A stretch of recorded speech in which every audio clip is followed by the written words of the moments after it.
welcome to Own It Magazine and Publishing. My name is Marissa Bloedoorn. I am your host. I am so excited to have with me today a holistic cardiology nurse, an award winning Teresa Palmer. She is the author of Heal Your Heart from Within, and she is taking center stage and Own It with me today. And we are focusing this session on self healing.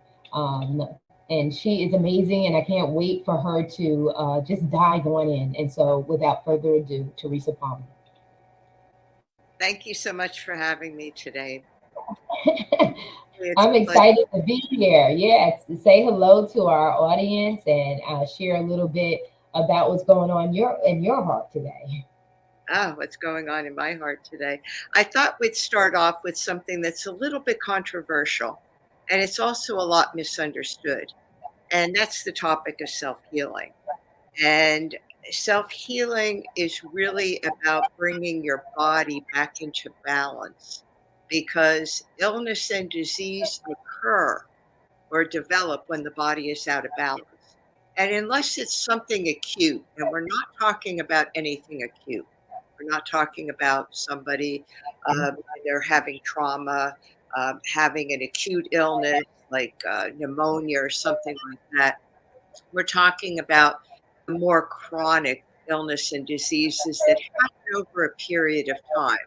And also those diseases that we take a part, and I know people are going to kind of maybe stand back from that one, but we do have accountability and we do take a part in how we are open to these illnesses and diseases. And that's about 70% really of our health is chronic diseases. The other 30% are things that just happen that we have no control over. Like you're walking down the street and a tree falls and hits you on the head. You have absolutely no control. There's nothing you could have done to change that. It is what it is.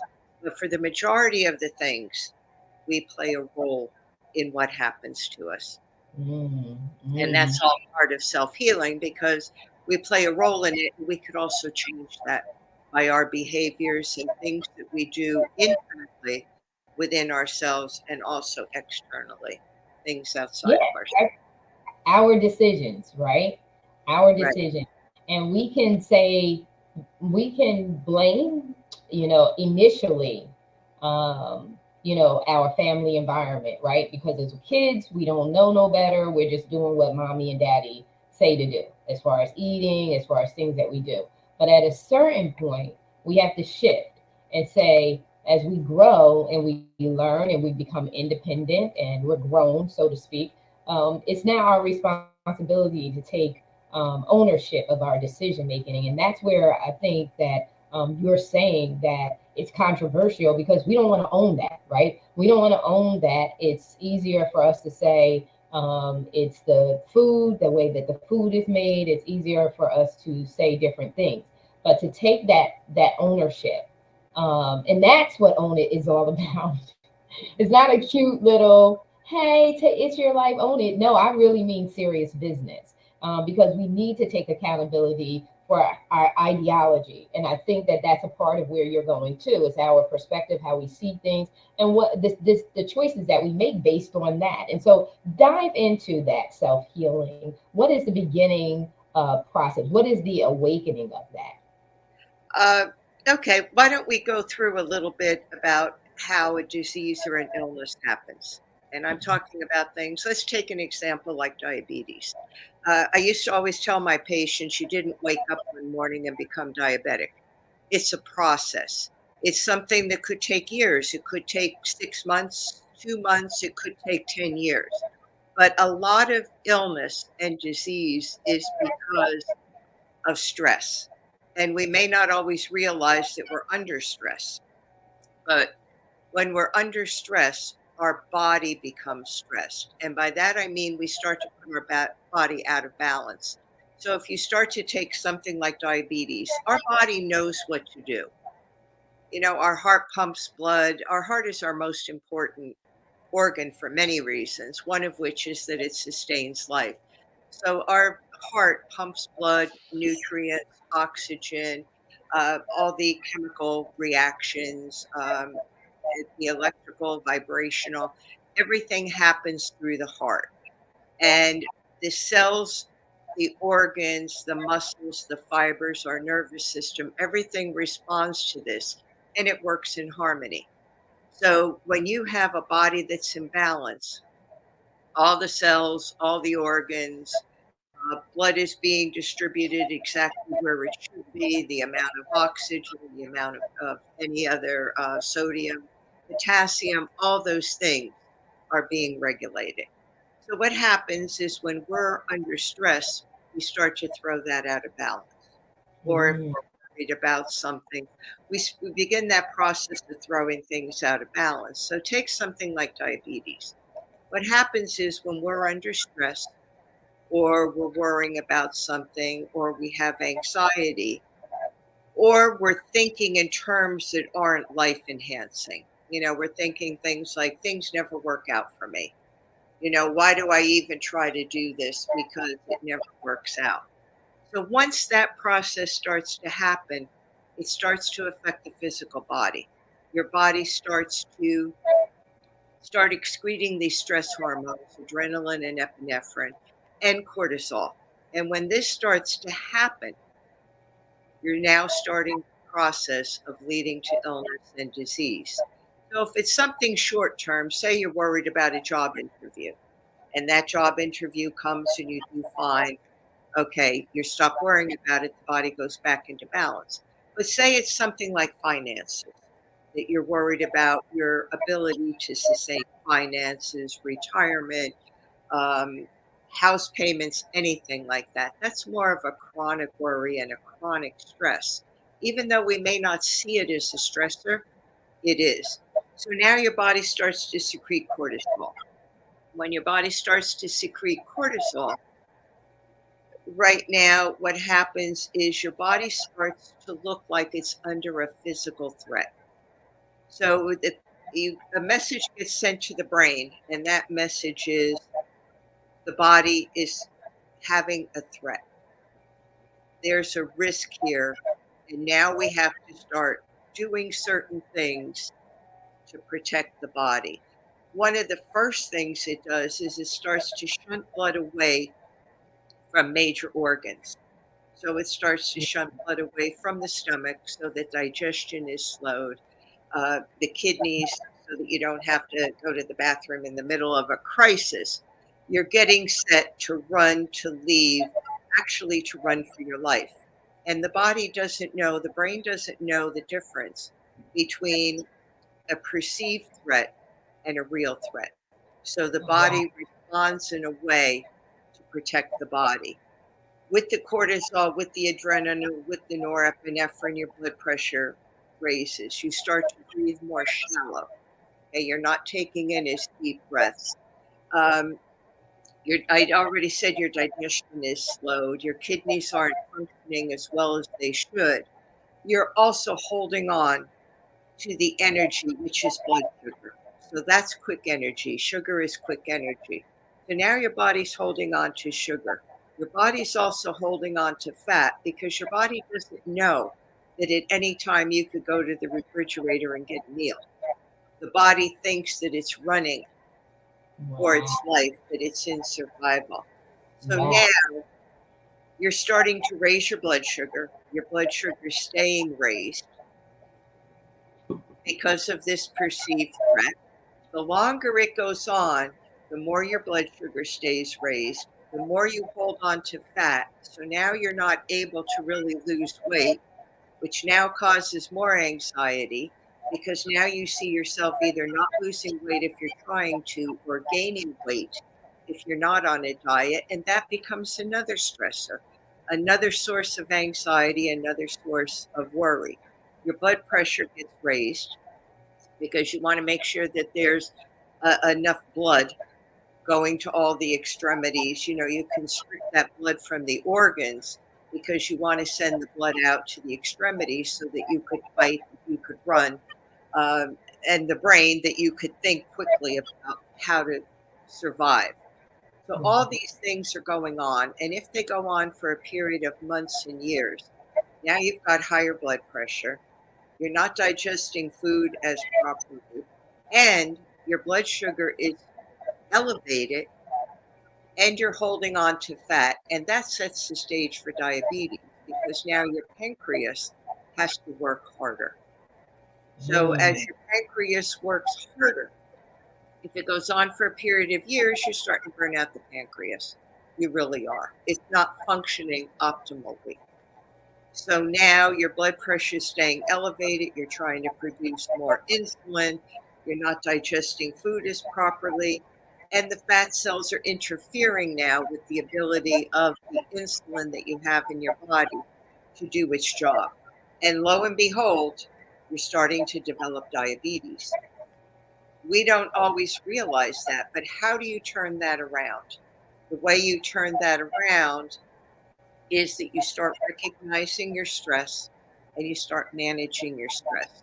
And as you manage your stress, your body doesn't hold on to as much glucose. You stop sending out the hormones of epinephrine, the stress hormones. Your brain begins to function better because now you're able to access the higher intelligence of your brain, not just this reptilian part of the brain that says fight, flight, or freeze. And you're starting to turn around to have your body more in balance. So once your heart now and your brain can do its job, working together to get the body back in balance, to get your food digesting more, to start getting rid of some of those fat cells, to start burning energy instead of holding on to the sugar, which is quick energy, you're turning diabetes around. So that's really what self healing is. The same thing with inflammation. If your gut is producing too much inflammation, that inflammation, if it goes into the arteries of the heart, it could cause, if you have high cholesterol, it can cause a piece of that cholesterol to break off to block the artery and cause a heart attack. So Mm. again, if you could reduce your inflammation in your body, in your joints, and in your coronary arteries, again, you're self healing because you're turning the situation around. So that's really what self healing is. And it often gets a bad rap. I know when I talk to my patients about self healing, some of them think it's like voodoo. That, all of a sudden it's like, boom, this magic thing that an outside force that comes in, like somebody put a spell on them, and all of a sudden you're releasing that spell and you're healing somebody. That's not what it is. That's No. not what it is. It's really more about turning around what's happening inside your body and putting it back in balance. So I hope that makes sense to everybody. Yeah, it does make sense. And I'm glad you said you talked about the self healing process because most of this self healing process is more of spiritual, emotional. But what people are really disconnecting is the fact that, you're disconnecting yourself from your own body. And one thing I appreciate about how I'm wired mentally is that I do an eval. So I'm very analytical. I assess a lot. And the reason why is I'm staying in tune, right? So if I do this with my hands, I can tell, like, okay, have I been eating right or not? Because you feel the swelling, right? You feel that swelling. You can tell if you had a lot of salt in your system by how are you feeling in the mornings. And I remember doing this back in my 30s. It's like I feel like swollen. You can feel in your hands when you've had too much sodium in your body, and your body is giving you warning signs. But if you are not conscious of that, you won't get to see or detect any of these things that you just spoke about happening to you before they get to an acute level, right? Wait until we're at the doctors, and then but staying so in tune with your body, and you can do this by just monitoring, check in, like how are you feeling after you ate something. Right. If I feel like I'm too full, I'll say, man, like I shouldn't have, I should have stopped at blah blah blah amount. And it's fine we do that sometimes if we're in social environments and everything's coming around and everything looks good, that's fine. But you have to have that level of self-regulation that's required to say, hey, this is a good time. And another thing that happens too, when you are becoming conscious of, what's going on with your body and things like that, your family and friends may have a tendency to say, come on, just have that. You can have one more. It's not going to hurt you to do that. You have to push back. And it's not going to feel good all the time when you're changing your mindset about things, when you're changing your perspective about things. There is a system out there, an external system that is going to try to keep you in that same mode that you've been going in. Either they don't get it or they do get it and don't care. They just want you to stay with the in crowd. And you're going to have to love yourself enough to, one, become very conscious of your body, and being in tune with your body and recognizing when your body is speaking to you, and then two, being able to push back the resistance of your change in behavior, because there is going to be a resistance to that in your circle. I want to talk a little bit more about what you spoke in regards to our choices, because own it, we always start at the beginning of the year, is your mindset, having your mindset right. So in order for your year to go right, our perspective is this: you got to get your mind in alignment with what your goals are, and you have to have a mindset of that. When you spoke about going under stress and seeing things, because we all go through stress, but it's how do we see or perceive the stress. Right. And I always say, do a SWOT analysis. When you see a threat, what are your strengths in that threat? What are your weaknesses in that threat? What's the opportunity of this stress, or what's the threat of the stress? And when we are looking at strengths and opportunities, we're looking at the positive side of the occurrence, or what you're getting ready to experience.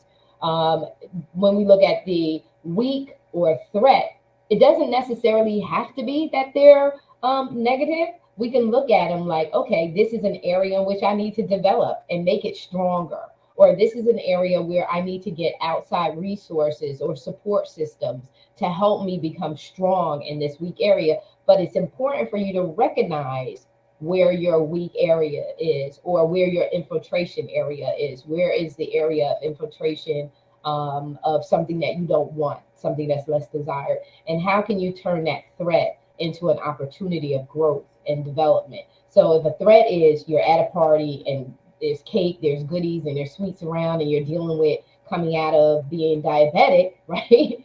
What do? Make sure that you have opposing foods, right? Foods that are, if you got to bring your own stuff with you, bring your own stuff with you. If you have to learn how to order from the menu a different way, love yourself enough to develop that skill set, to be able to know what foods on that menu, if any, are appropriate for you.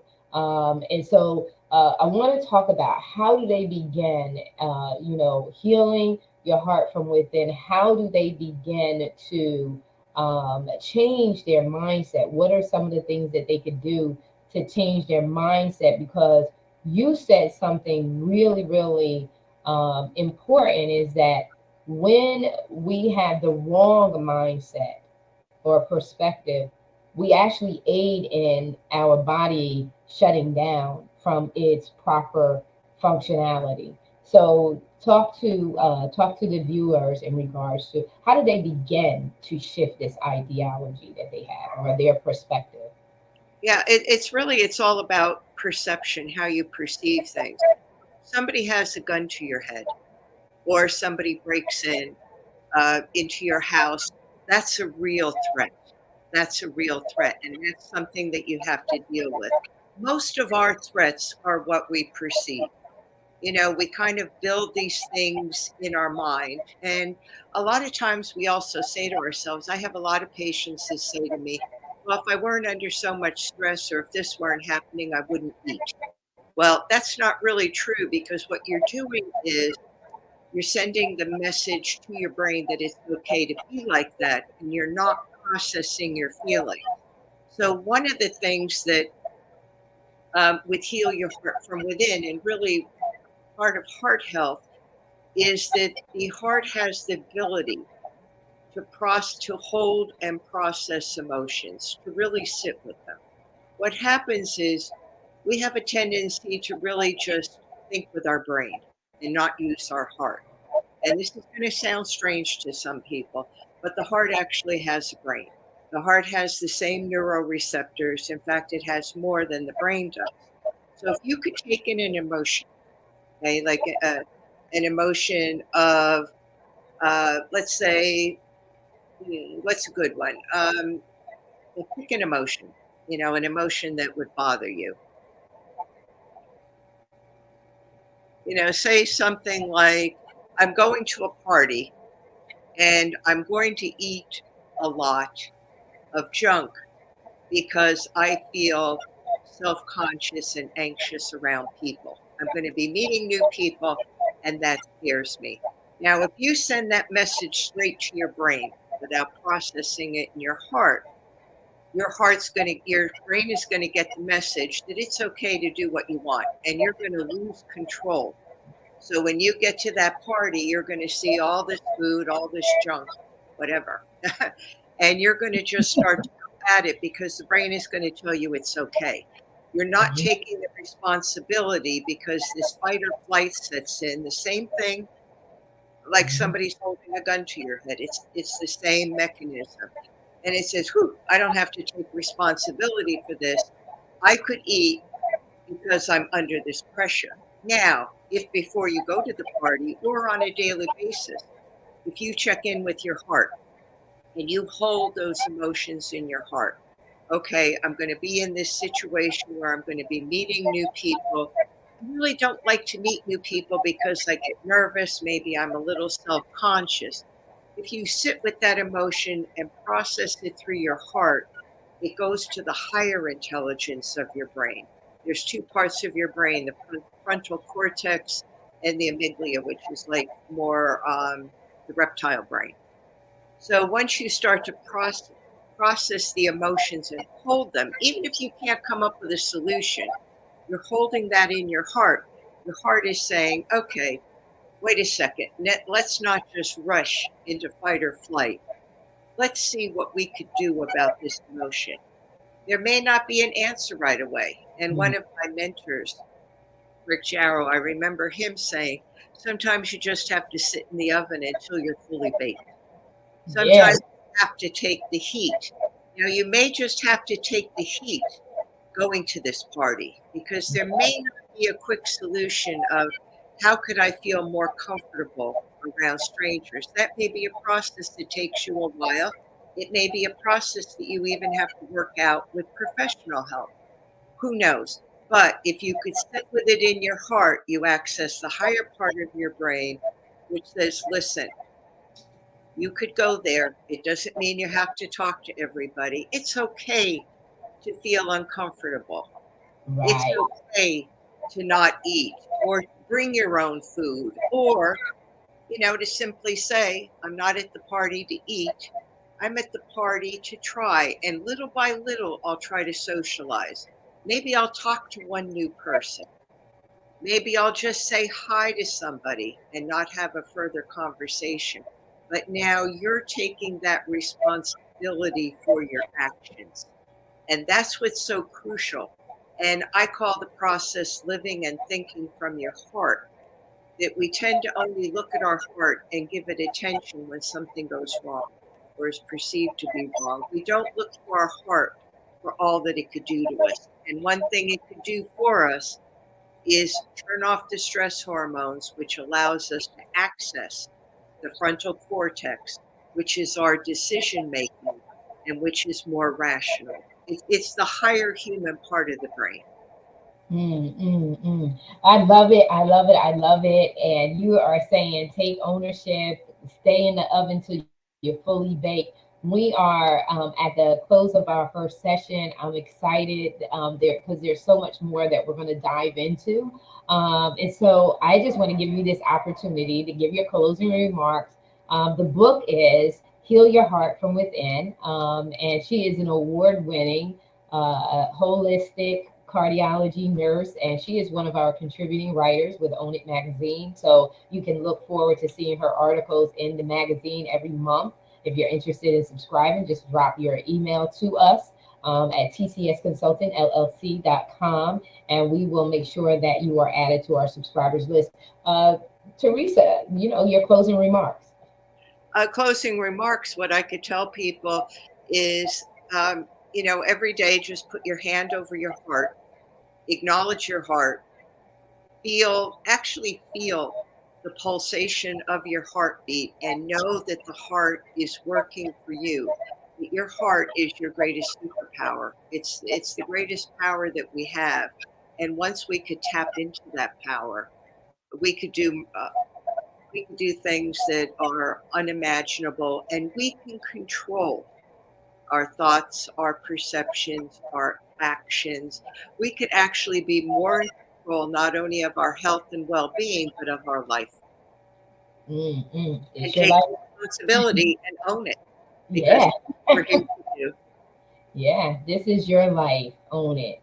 We love you so very much. We're believing that our session blessed you. We're looking forward to coming back and having more. So stay tuned. You got to watch the next session. We're out. Have a great week. Thank you so much. To be continued.